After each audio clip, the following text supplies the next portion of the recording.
All right, I'm going to show you how to switch out the GIFs. Within the Wren template, we have a gift on the contact page under the thank you. So after they type in all their information within these other four canvases of the different styling that they can choose from, we have the thank you right here.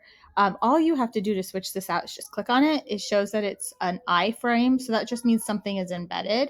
You're going to come over here to embed info, click on it, and then you'll go over to giphy.com right here, and they will give you a code for a replacement GIF. If you want a replacement one, you can search through the thousands that they have.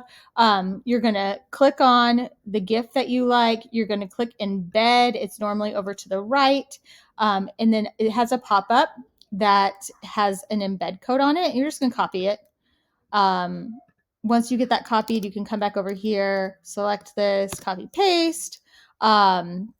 And then this is the new embed code for that. So then you're going to click save and that'll pop up here.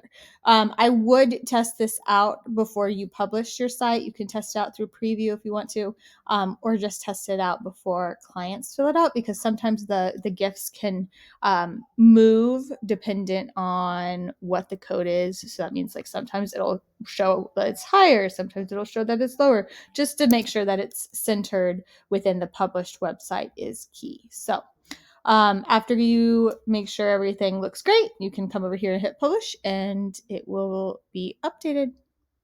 All right. As always, reach out via email if you have any questions. I am happy to answer those at hello@rebelstudiodesign.com.